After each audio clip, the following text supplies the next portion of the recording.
Recording in progress.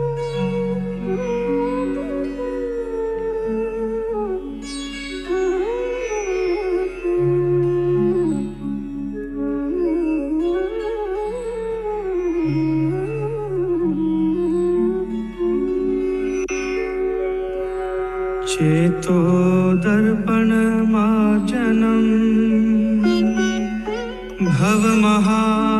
भवमहादावाग्नि निर्वापणम् श्रेय कैरवचन्द्रिका वितरणम् विद्यावधूजीवनम्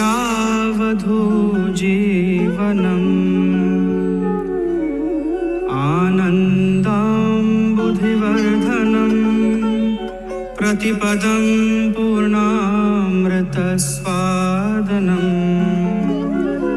सर्वात्मा स्नपनं परं विजयते श्रीकृष्ण संकीर्तनम् नामकारी बहुधा निज सर्वशक्ति तत्रार्पिता नियमित स्मरणेन कालः एतादृशी तव कृपा भगवन् ममापि दुर्दैवमीदृशं मिहाजनिनानुरागः तृणादपि सुनिचेन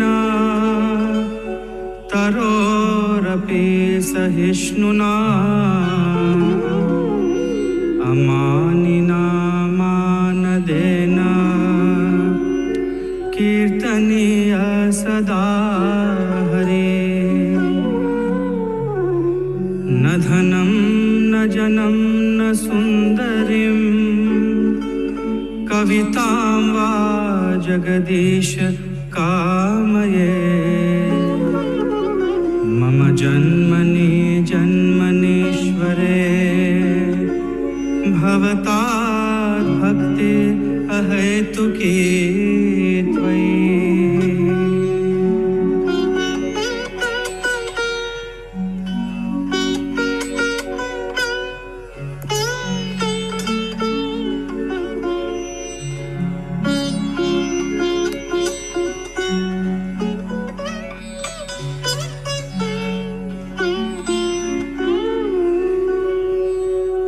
ऐनन्दतनुजा किङ्करं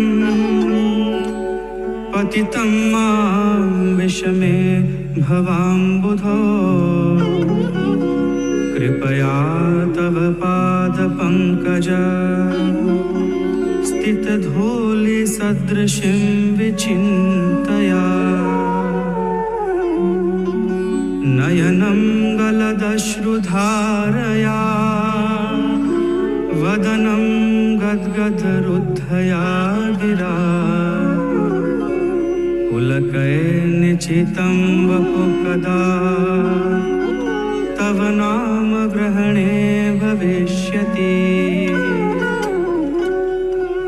युगायितं निमेषेण चक्षुषा प्रावृषायितम् शून्यायितं जगत्सर्वं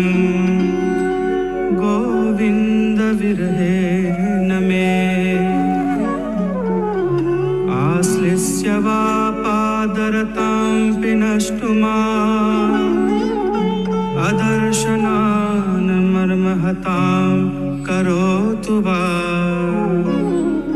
यथा तथा वा विदधातु लम्पटो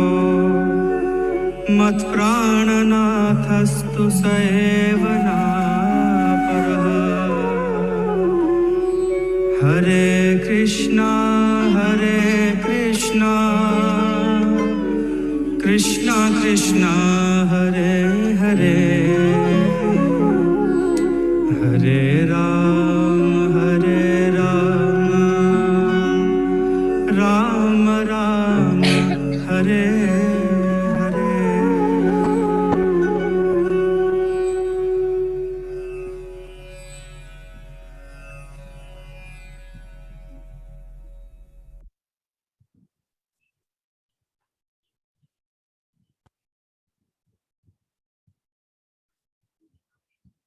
हरे कृष्ण माता जी, दंडवत प्रणाम। हरे कृष्ण माता जी। दंडवत प्रणाम। आपको कीर्तन भी कर दंडवत लेते हैं, प्रणाम। थोड़ा सा कीर्तन कर लेते हैं ना। आप में से करेंगे कोई स्टार्ट?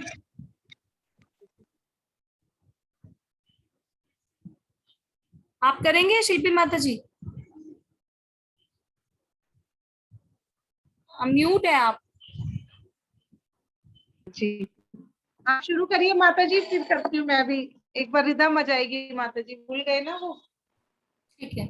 जय ओ राधा माधवा कुंज बिहारी, जय राधा जय माधवा कुंज बिहारी, जय ओ राधा माधवा कुंज बिहारी। अच्छा लग रहा है। जय राधा माधव कुंज बिहारी, जय ओ गोपी जय जन वल्लभा गिरिवर धारी। जय गोपी चंद वल्लभ गिरधारी, जय ओ गोपी जन वल्लभा गिरिवर धारी। जय गोपी चंद वल्लभ गिरधारी, यशोदानंदन व्रज जन रंजन, यशोदानंदन व्रज जन रंजन, यशोदानंदन व्रज जन रंजन, यशोदानंदन व्रज रघुनंदन, यशोदानंदन व्रज जन रंजन, यशोदानंदन व्रज जन रंजन, यशोदानंदन व्रज जन रंजन, यशोदानंदन व्रज जन रंजन, यशोदानंदन व्रज जन रंजन, यशोदानंदन व्रज जन रंजन, यशोदानंदन व्रज जन रंजन, यशोदानंदन व्रज जन रंजन, जमुना तीरा बनचारी, जमुना तीरा, वनचारी, यमुना तीरा बनचारी। जयो राधा माधवा कुंज बिहारी, जय राधा माधव कुंज बिहारी, जयो राधा माधव कुंज बिहारी।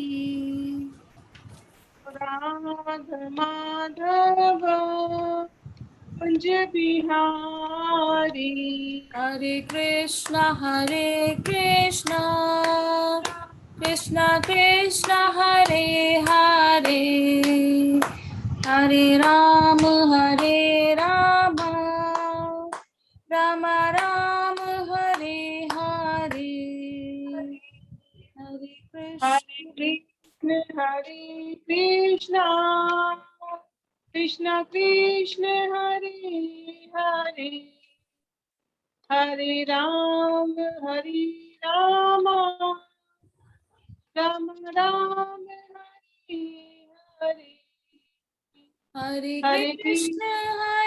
कृष्ण कृष्ण कृष्ण हरे हरे, हरे राम राम राम हरे हरे, हरे कृष्ण कृष्ण कृष्ण हरे हरे, हरे राम राम राम हरे हरे हरे कृष्ण कृष्ण कृष्ण हरे हरे हरे राम राम राम हरे जय राधा मदन गोपाल राधा मदन गोपाल राधे।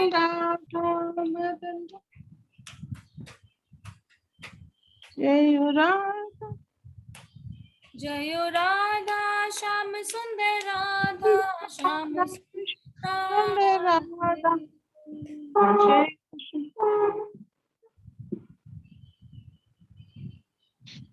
जय जय जय राधा गोपीनाथ राधा गोपीनाथ गोपी चंद्र राधा। राधे जय जय राधा माधव गोपी चंद्र राधा राधा माधव गोपी राधा। चंद्र राधे जय राधा गोकुलानंद राधा गोकुलानंद राधे। जय राधा गोकुलानंद राधा गोकुलानंद राधे जय राधा द्वारकाधीश राधा द्वारकाधीश राधे। जय राधा मदन मोहन राधा मदन मोहन राधे। राधे जय राधा मदन गोपी राधा मदन गोपाल राधे जय राधे जय राधे जय राधे जय राधे जय श्री राधे जय राधे जय राधे जय जय राधे राधे जय जय राधे राधे श्री जय राधे। जय गौरानिता गौरानिताय गौरानिताय जय गौर निताय जय गौर निताय जय हो गौर निताय जय जय प्रभुपाद प्रभुपाद प्रभुपाद प्रभुपाद जय प्रभुपाद प्रभुपाद प्रभुपाद प्रभुपाद प्रभुपाद प्रभुपाद प्रभुपाद जय जय प्रभुपाद निताय गौर हरि बोल हरि बोल हरि बोल हरि हरि बोल बोल हरि बोल हरि बोल हरि बोल हरि हरि बोल हरि बोल बोल। हरि बोल हरि बोल हरि बोल हरि बोल हरि बोल झुक के प्रणाम करेंगे सभी। जय ओम विष्णुपाद परमहंस प्रवजिकाचार्य स्तोत्र श्री श्रीमद कृष्ण कृपा मूर्ति भक्तिवेदांत स्वामी श्रील प्रभुपाद की जय। जय ओम विष्णुपाद परमहंस प्रवजिकाचार्य स्तोत्र श्री श्रीमद कृष्ण कृपा मूर्ति भक्ति सिद्धांत सरस्वती ठाकुर महाराज की जय। रामाचार्य शिलाहिदास ठाकुर की जय। अनंत कोटि वैष्णव वृंद की जय। प्रेम से कहो जय श्री कृष्ण चैतन्य प्रभु नित्यानंद श्री अद्वैत गदाधर श्री वासादि गौर भक्त वृंद की जय। श्री श्री राधा कृष्ण गोप गोपिका श्याम कुंड राधा कुंड गिरी गोवर्धन की जय। गंगा माई की जय यमुना माई की जय भक्ति देवी तुलसी महारानी की जय हो। पुरुषोत्तम श्री जगन्नाथपुरी धाम की जय। नवदीप मायापुर धाम की जय। द्वारिका मथुरा वृंदावन धाम की जय। अयोध्यापुरी धाम की जय। श्री श्री राधा मदन गोपाल जी की जय। श्री श्री निताई चंद गौर सुंदर जी की जय। श्री श्री जगन्नाथ देव बलदेव जगन्नाथ बलदेव सुभद्रा महारानी सुदर्शन जी की जय। नरसिंह देव की जय। प्रहलाद महाराज की जय। अनंत कोटि वैष्णव वृंद की जय। All glories to assembled devotees Hare Krishna. All glories to assembled devotees Hare Krishna. All glories to assembled devotees Hare Krishna. All glories to Shri Guru and Shri Gauranga Srila Prabhupada की जय। हरे कृष्ण महामंत्र की जय। हरे कृष्ण हरे कृष्ण। तो हरे कृष्णा सभी का बहुत बहुत स्वागत है भक्ति वृक्ष का कक्षा में। हरे कृष्णा। आपका हार्दिक अभिनंदन है। आप अपना कैमरा ऑन कर सकते हैं। मोना माता जी आप हैं? हरे कृष्णा माता जी। हरे कृष्णा वेलकम बैक। बहुत दिनों बाद आए हो।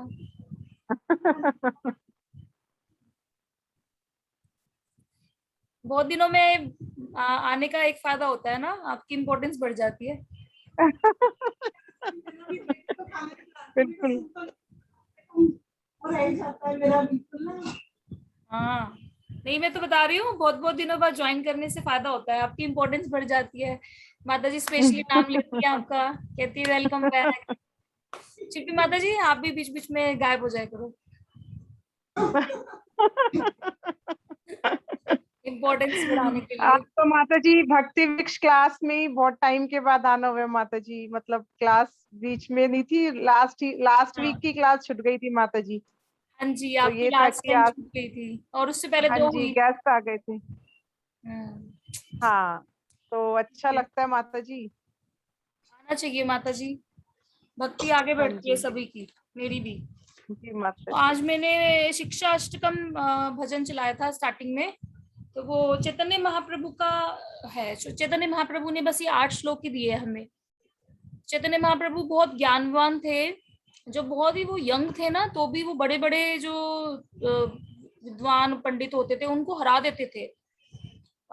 एक बार उनका नाम मुझे ध्यान नहीं आ रहा, उनको एक पंडित आए थे, उनको बड़ा अपने ऊपर घमंड था कि मैं तो बहुत ज्ञानवान हूँ, और वो बैठे बैठे ही ना श्लोकों की रचना कर देते थे।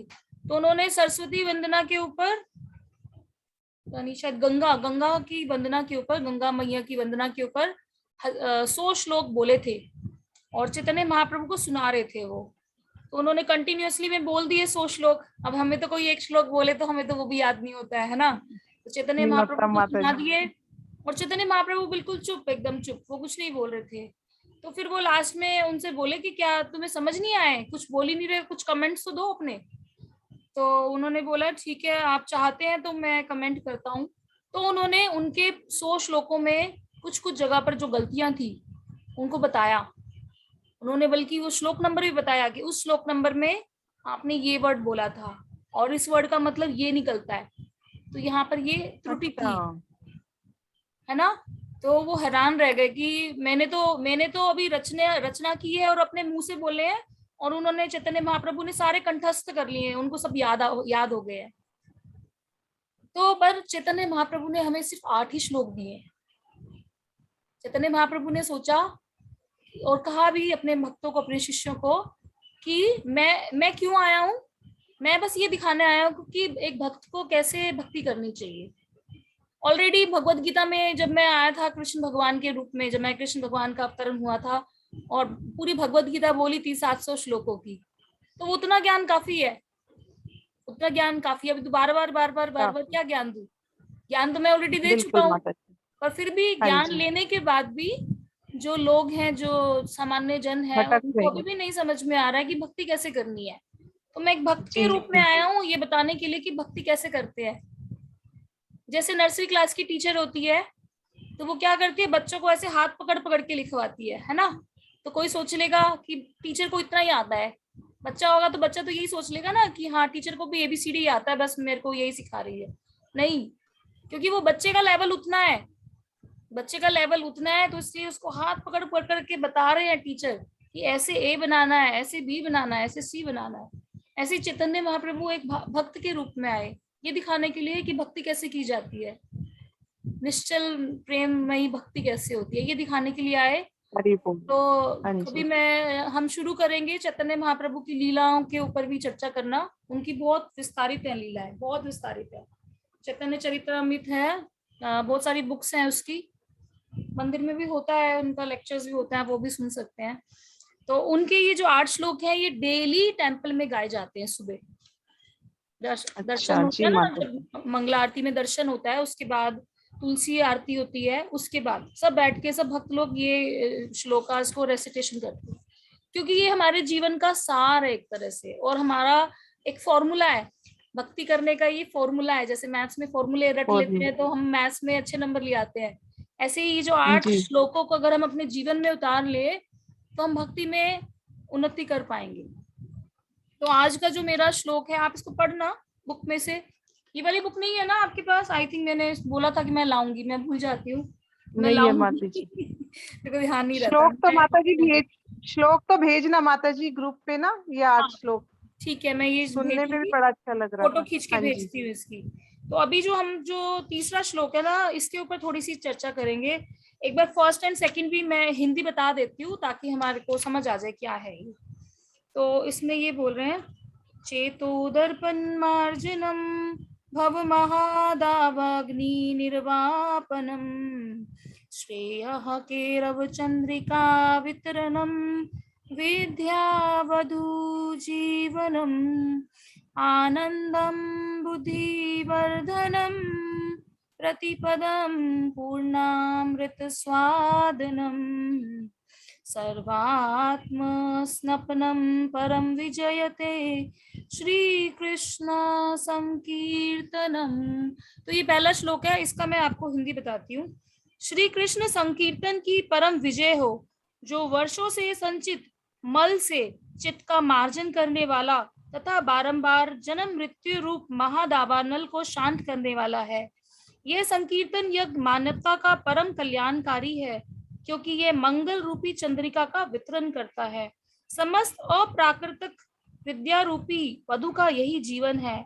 यह आनंद के समुद्र की वृद्धि करने वाला है, और यह श्री कृष्ण नाम हमारे द्वारा नित्य वांछित पूर्णामृत का हमें आस्वादन कराता है। तो इस श्लोक में हरे कृष्णा महामंत्र की एक तरह से ग्लोरिफिकेशन हो रही है, हरे कृष्णा महामंत्र। तो इसका मतलब होता है कि चैतन्य महाप्रभु ने बहुत ज्यादा इंपॉर्टेंस दी है चैंटिंग के ऊपर। हमें बहुत ही अच्छे से चैंटिंग करनी चाहिए। 16 राउंड तक अगर आप नहीं पहुंच पाए हैं तो इसमें कोई घबराने वाली बात नहीं है। जितनी भी आप चैंटिंग करते हैं, आप कोशिश कीजिए अपनी चैंटिंग को अटेंटिवली करने की। धीरे धीरे आपकी संख्या भी बढ़ जाएगी। तो दोनों चीजों पे हमें ध्यान रखना है। संख्या तो करनी ही है, 16 पे तो आना ही आना है, बट हमारी दृढ़ता पूर्वक होनी चाहिए, अटेंशन वाली चैंटिंग होनी चाहिए। सेकंड श्लोक है, नाम नामकारी बहुधा निज सर्व शक्ति तत्रार्पिता नियमितः स्मरणेन कालः एतादृशी तव कृपा भगवन् ममापि दुर्दैवमीदिशं मिहाजनी नानुरागः। हे भगवान, आपका अकेला नाम ही जीवों का सब प्रकार से मंगल करने वाला है। कृष्ण, गोविंद जैसे आपके लाखों नाम हैं। आपने इन अप्राकृतिक नामों में अपनी समस्त अप्राकृतिक शक्तियां अर्पित कर दी हैं। इन नामों का स्मरण और कीर्तन करने में देश काल आदि का कोई नियम नहीं है। हे प्रभु, आपने तो अपनी कृपा के कारण हमें भगवान नाम के द्वारा अत्यंत ही सरलता से भगवत प्राप्ति कर लेने में समर्थ बना दिया है, किंतु मैं इतना दुर्भाग्यशाली हूँ कि आपके नाम में मेरा तनिक भी अनुराग नहीं है। तो ये चैतन्य महाप्रभु कह रहे हैं, ये चैतन्य महाप्रभु क्योंकि वो एक भक्त के रूप में आया ना, वो खुद कह रहे हैं कि वो इतने अच्छे भक्त थे, फिर भी वो कह रहे हैं कि मेरा आपके नामों में, मैं इतना दुर्भाग्यशाली हूँ कि मेरा आपके नामों में तनिक भी अनुराग नहीं है। हमारी जो स्थिति क्या है, फिर हमारी स्थिति क्या है? हमें तो कई बार घमंड हो जाता है अपने ऊपर, हम तो बड़े अच्छे से चैंटिंग कर रहे हैं ना। महाप्रभु खुद कह रहे हैं कि मेरा आपके नामों में कोई अनुराग नहीं है, इतना अपने आप को कोस रहे हैं वो। अब तीसरे श्लोक की तरफ आते हैं जो इम्पोर्टेंट है, जिसके ऊपर आज मैं चर्चा करना चाह रही थी। त्रिनादपि सुनीचेन तरोरपि सहिष्णुना अमानिना मानदेन कीर्तनीया सदा हरि। तो यहाँ पर वो कहते हैं, स्वयं को मार्ग में पड़े हुए तृण से भी अधिक नीच मानकर, घास का टुकड़ा, तृण मतलब घास का टुकड़ा, स्वयं को मार्ग में पड़े हुए तृण से भी अधिक नीच मानकर, वृक्ष से भी अधिक सहनशील होकर, मिथ्या मान की भावना से सर्वथा शून्य रहकर, और दूसरों को सदा ही मान देने वाला होना चाहिए। ये 4 चीजें बताई है इन्होंने। ऐसी मन स्थिति में ही व्यक्ति हरि नाम का सतत कीर्तन कर सकता है। भगवान के नाम का सतत कीर्तन ही तब कर सकता है जब उसके अंदर ये 4 क्वालिटीज हो। क्या? अपने आप को घास एक तो होती है ना जो गीली वाली घास, वो नहीं, वो तो फिर भी जड़ से जुड़ी हुई होती है, सूखी हुई घास जो जिसका कोई वजूद ही नहीं होता, कभी भी उड़ जाती है हवा से, कभी किसी के पैर के नीचे आ जाती है। अपने को मार्ग में पड़े हुए तृण से भी अधिक नीच मानकर, वृक्ष से भी अधिक सहनशील होकर। वृक्ष कितना सहनशील होता है ना, सब कुछ देता है वृक्ष हमें, जड़ से लेके उसके पत्ते तक, फल फ्रूट सब कुछ देता है हमें।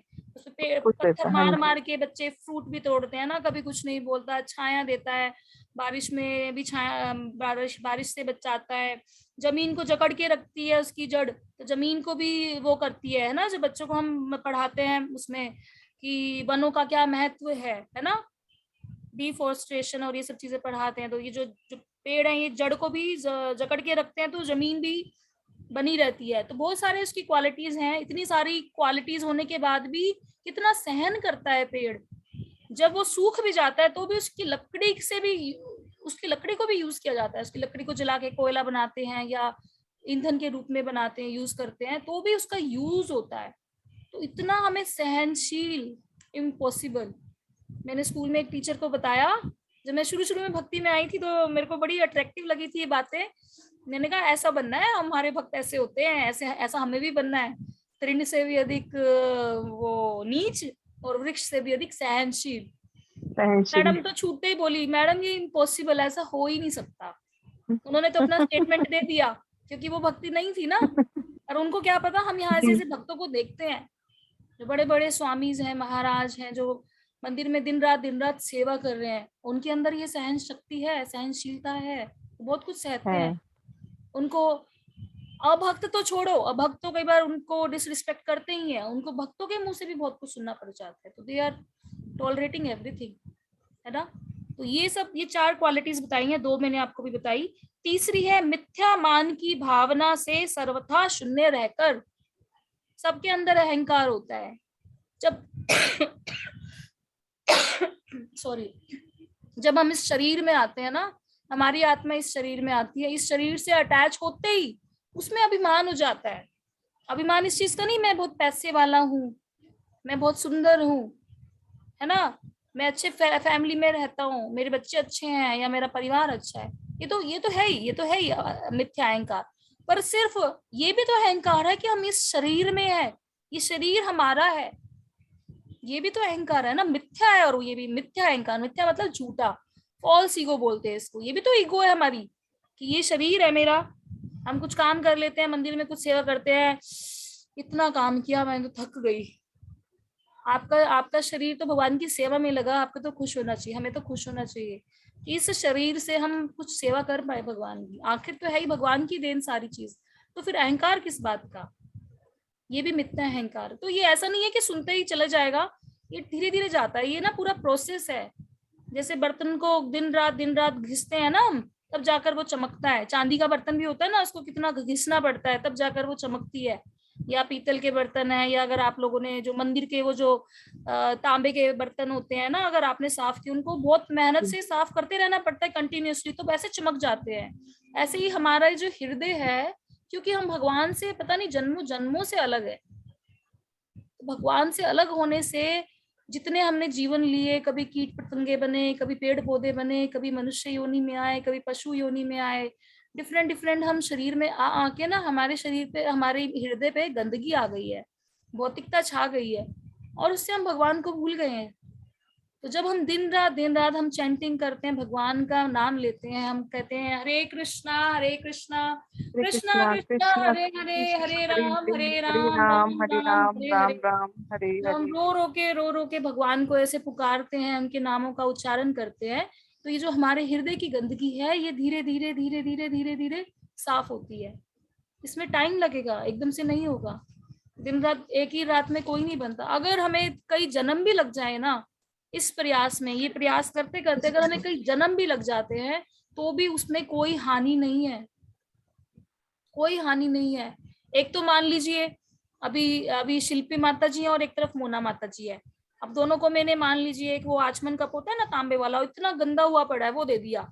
अब शिल्पी माता जी को वो कर रही है बेचारी, वो सोच रही है चलो स्वाति माता जी ने बोला है चलो कर लेते हैं। अब मोना माता जी तो क्लासेस में थोड़ा कम आती हैं, तो वो मेरी बात थोड़ी ना मानेंगी, वो अपना दिमाग लगाएंगी, कहेंगी पता नहीं माता जी ने क्यों दे दिया, इससे अच्छा तो मैं नया ही बाजार से खरीद के ला के उनको दे दूंगी। और ये तो मेरे बस की नहीं है, पता नहीं कितना टाइम लगेगा, मैं नहीं करती, मेरे से नहीं होगा, ये छोड़ दो। और दूसरा, शिल्पी माता जी दिन रात दिन रात दिन रात दिन रात लगी हुई हैं, 1 महीने में भी वो हल्का सा वो उसका मैलापन हटा है, पर वो दिन रात प्रयास करें। उनको ये नहीं पता, ना उन्होंने सोचा कि इसमें कितना टाइम लगेगा, उन्होंने सोचा कि चलो मुझे माता जी ने कुछ काम दिया है और उनको पता है कि उन्होंने मुझे बोला है कि साफ करना है, तो मैं लगातार जब साफ करूंगी उन्होंने, क्योंकि उन्होंने बोला है, तो ये हो जाएगा साफ, क्योंकि उनको किस चीज पे विश्वास है, उनको इस बात पे विश्वास है कि स्वाति माता जी ने बोला है साफ करने के लिए, और ये हो जाएगा, ठीक है, और होगा भी ऑब्वियसली। एक तो चीज आप करो ही ना, और दूसरा आप थोड़ा थोड़ा कर रहे हो, तो दोनों में डिफरेंस तो है ही ना। तो भक्ति इतनी आसान तो नहीं है कि हम दिन रातों रात हम भक्त बन जाएंगे, शुद्ध भक्त बन जाएंगे, नहीं, पता नहीं कितने जन्म लगेंगे। पर क्या इसमें कोई हानि है? क्या इसमें कोई हानि है?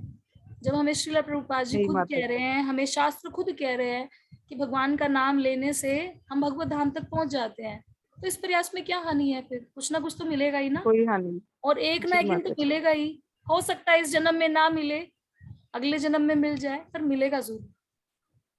और हम हार के बैठ जाएं, सोचे कि अरे कुछ नहीं हो रहा, टाइम वेस्ट हो रहा है, इससे अच्छा तो कुछ और कर ले, नहीं, इस प्रयास में बिल्कुल भी हानि नहीं है। तो वो मूर्ख होगा व्यक्ति जो इस चीज को, इस मौके को गवा देगा।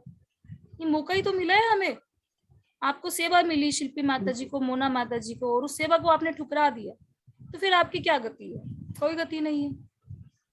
तो सेवा मिलती है तो उसको कर लेना चाहिए, ये सोचकर कि हमें किसी वैष्णव ने दिया है तो उसमें कुछ हमारा बेनिफिट होगा।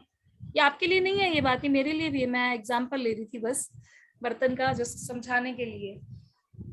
तो अभी बात आती है विनम्रता की, कि कैसे विनम्र कैसे बनते हैं। विनम्र त्रिनादपि सुनीचेन, तो हमें यही बता रहे हैं ना, तृण से भी अधिक अपने आप को नीच मानकर। नीच मानने का मतलब नीच मानने का मतलब ये नहीं है अपने चाटे वाटे मारने लग जाएं, अपने आप के डंडे मारने लग जाएं, भूखे रहे, नहीं, तड़पाएं अपने आप को, नहीं। नीच मानने का मतलब है कि आपको कोई कुछ कह रहा है, एटलीस्ट भक्तों के समाज में। बाहर वाले लोगों से तो अभी हम बाहर वाले लोगों के आगे नीच ज्यादा बनेंगे ना, तो वो हमें दबा के चले जाएंगे, हमारा मिसयूज कर लेंगे।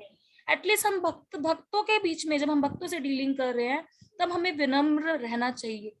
फिर वो धीरे धीरे आपकी विनम्रता इतनी बढ़ जाएगी कि जब आप बाहर वालों के सामने भी डीलिंग करोगे तो आप विनम्र ही दिखोगे, फिर आपको फर्क ही नहीं पड़ेगा वो आपका एक्सप्लॉयटेशन कर रहे हैं या कुछ भी कर रहे हैं, क्योंकि आपके अंदर वो क्वालिटी आ गई। बट अभी शुरू में हमें भक्तों के साथ शुरुआत करनी है, भक्तों के समाज में जब भक्तों से डीलिंग करें तो हमें विनम्र रहना चाहिए।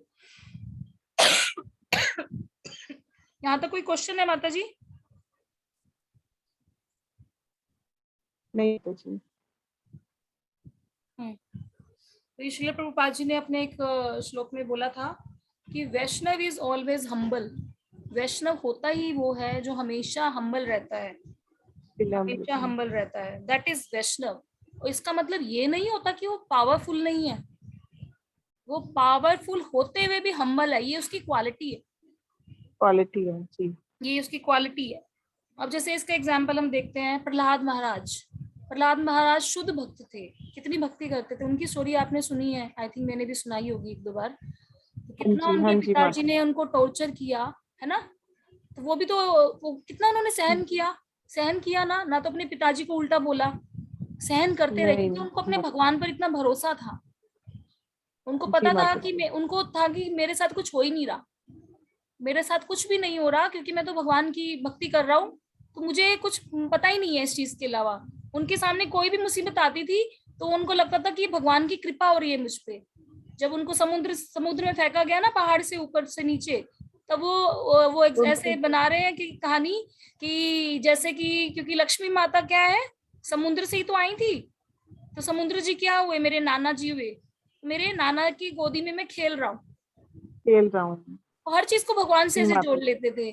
जब उनको सांपों के बीच में फेंका गया था तो सारे सांप फूल की मालाएं बन गए थे उनके गले में, ये चमत्कार हुआ था। जब उनको आग में बिठाया गया तो उनकी बुआ जल गई, वो बच गए। वो कपड़ा जो था वो एक वरदान था ना होलिका को, वो उनके सिर पे से हटके प्रहलाद महाराज के सिर पे आ गया। तो उनके अंदर इतना टॉलरेंस था, इतनी विनम्रता थी, तभी तो वो भक्ति में आगे बढ़ते जा रहे थे, नहीं तो उनका नाम क्यों शास्त्रों में आता, उनका नाम फिर हम जानते भी नहीं होते। और उसके बाद जब भगवान प्रकट हुए, नरसिंह देव जब प्रकट हुए इतने विचित्र रूप में, और उन्होंने अपना हाथ उनके सिर पे रखा, जब उनके पिता को मार दिया और अपना हाथ सिर पे रखा, तो भी उनके अंदर अहंकार नहीं आया कि देखो मेरे लिए भगवान प्रकट। कितनी बड़ी बात है, आपके लिए भगवान ने एक ऐसा रूप लिया है और प्रकट हुए हैं, वो किताबों में छपने वाली है चीज, हिस्ट्री बन जाएगी वो चीज। तो भी उनके अंदर अहंकार नहीं आया कि मेरे लिए भगवान ने ये सब किया है। वो वैसे ही हम्बल थे, क्योंकि भगवान जी जब चले गए थे ना, तो उसके बाद भी राज किया है उन्होंने राज किया है, उनकी शादी हुई है। और बलि महाराज का जैसे जिक्र आता है, बलि महाराज उनके पोते हैं, इसका मतलब ऑब्वियसली उन्होंने शादी तो की होगी, वो दादा भी बने, उन्होंने राज किया अपने असुर कुल पे ही, अच्छा अच्छे वाला राजा बन के रहे। और उनके अंदर कभी अहंकार नहीं आया कि मेरे को तो भगवान ने दर्शन दिए या भगवान का आशीर्वाद है मेरे ऊपर, नहीं। वो हमेशा ही वैसे ग्रेटफुल हम्बल रहे। जी। और सनातन गोस्वामी, रूप गोस्वामी, जब ये इनके बारे में आपको बताती हूँ थोड़ा सा, ये षड गोस्वामीज हैं हमारे गुरु परंपरा में आते हैं, ये चैतन्य महाप्रभु के शिष्य हैं ये। तो जी। चैतन्य महाप्रभु से मिलने से पहली बात तो ये ब्राह्मण थे, उच्च कुल के ब्राह्मण थे, पर क्योंकि बहुत इंटेलिजेंट थे, बहुत ज्ञानवान थे, शास्त्रों का बहुत ज्ञान था इन्हें, और वैसे भी बहुत ज्ञान था। तो जो वहाँ के राजा थे हुसैन शाह, मुसलमान राजा, तो उन्होंने इनको अपने दरबार में मंत्री नियुक्त किया, और अगर बोला कि अगर आप नहीं मानोगे तो हम आपकी फैमिली को खत्म कर देंगे, और ये ब्राह्मण साम्राज्य है पूरा, इसको खत्म कर देंगे, ऐसे राजा ने उनको ऐसे धमकी दी। तो इस वजह से उनको ये स्वीकार करना पड़ा, मंत्री पद स्वीकार किया। एक बने थे वित्त मंत्री और दूसरे बने थे मतलब एक तो फाइनेंस मिनिस्टर बने थे, एक होम मिनिस्टर जिसको कहते हैं वो बने थे। ये इन पद पे दोनों थे, रूप गोस्वामी और सनातन गोस्वामी। और एक चीज और होती थी उन दिनों कि जब कोई मुसलमान शासक के यहाँ जब नौकरी करता था, तो बेशक से वो हिंदू है, ब्राह्मण है, कुछ भी है, तो उसकी जाति उसको बहिष्कृत कर देती थी, वो मुसलमान बन जाता था, मतलब वो एक तरह से मुसलमान ही कहलाता था। अगर मुसलमान राजा के काम कर रहा है तो वो मुसलमान कहलाता था। तो जो हिंदू समाज है वो उनको बहिष्कृत कर देता था। तो देखो कितना उनके अंदर हम्बलनेस थी, कितना उन्होंने सहा। जिन लोगों के लिए उन्होंने ये चीज अपनाई, उन लोगों ने ही उनको बहिष्कृत कर दिया था। बिल्कुल। लोगों को थोड़ी ना पता था कि क्यों इन्होंने अपनाई, उनको लगा कि इन्होंने क्यों अपनाई, उनको नहीं पता था ना कि हमारी वजह से ये अपनाया नहीं था, अदरवाइज राजा हम सबको मार डालता, धमकी देख दी राजा ने। तो मोना माता जी, किरण माता जी, आप भी अपना कैमरा ऑन कर लीजिए, बैठो तो बेटा। फिर मेरे को मंदिर में शुरू करनी पड़ेंगी क्लासेस। फिर बुर्का पहन के बैठेंगे क्या आप लोग? आएंगे नहीं शिल्पी माता जी, मोना माता जी तो आएंगे ही नहीं, फिर किरण माता जी आ तो जाएंगी, है ना, पर फिर टाइम निकालना पड़ेगा, अलग से स्पेशल आना पड़ेगा। अभी तो फायदा है, घर बैठे बैठे ज्ञान मिल रहा है, ज्ञान की बातें सुन रहे हैं, प्रभु के बारे में चर्चा कर रहे हैं। तो उसके बाद जब उस जगह पे चैतन्य महाप्रभु आए और उनको पता चला चैतन्य महाप्रभु आए हैं, तो वो आप मानेंगे नहीं, वो उनसे कैसे मिलने गए थे, अपने मुंह में तिनका दबा के, अपने मुंह में तिनका दबा के बिल्कुल दंडवत प्रणाम किया था उन्होंने चैतन्य महाप्रभु को। तो तिनका दबाने का हाँ मैं बताती हूँ, तिनका दबाने का मतलब है वो कह रहे हैं, सिंबलाइज कर रहे हैं कि मेरी औकात इस तिनके से ज्यादा नहीं है, मेरी वैल्यू इस तिनके से ज्यादा नहीं है। तो अपने दांत में तिनका दबाने का मतलब ये है कि मैं मानता हूँ कि मेरी वैल्यू इस तिनके से ज्यादा नहीं है। और गोस्वामी थे, मुझे नाम याद नहीं आ रहा एक्चुअली, अभी थोड़ा मैं भी कम आजकल सुन पढ़ रही हूँ, बस जो पहले का सुना पड़ा था वो याद आ जाता है। तो एक गोस्वामी और थे, जब वो शौच पे एक बार गए ना, जब शौच के लिए तो पहले जंगल में ही जाया जाता था, तो वो देख रहे कि जो केंचुए नहीं होते हैं जो गंदगी मल खाते हैं, तो वो उन केंचुओं को देख देख के रो रहे थे। और किसी ने पूछा कि आप कैसे, मैंने देखा आप क्यों रो रहे थे, तो अपने शिष्य को उन्होंने बताया कि मेरे से ज्यादा काम के तो ये केंचुए, ये कीड़े मकोड़े हैं जो मेरे द्वारा त्यागे गए मल को भी वो कर रहे हैं, खाद बनाते हैं ना, मल को खा के खाद बनाते हैं कीड़े। और मैं क्या कर रहा हूँ, मैं तो गंदगी फैला रहा हूँ, और ये केंचुए मेरी गंदगी को खा के उसको खाद बना रहे हैं, उपजाऊ मिट्टी बना रहे हैं। ये भाव होता था उनका, इसको कहते हैं हम्बलनेस। और हम्बलनेस का मतलब ये नहीं है कि हमने 2-4 भारी भारी शब्द बोल दिए और किसी भक्त ने हमें कुछ बोला तो उसके आगे हम अपनी वो दिखा रहे हैं, दैट इज नॉट हम्बलनेस। बेशक से आपसे वो जूनियर भी है, उसके अंदर ज्यादा ज्ञान नहीं है, ज्यादा क्वालिटीज नहीं है, पर अगर आपको कोई सेवा दी है या आपसे बात की है तो हमारा ये कर्तव्य बनता है कि हम उसको जितना हम कर पाए अच्छे से करने की कोशिश करें। जैसे शिल्पी माता जी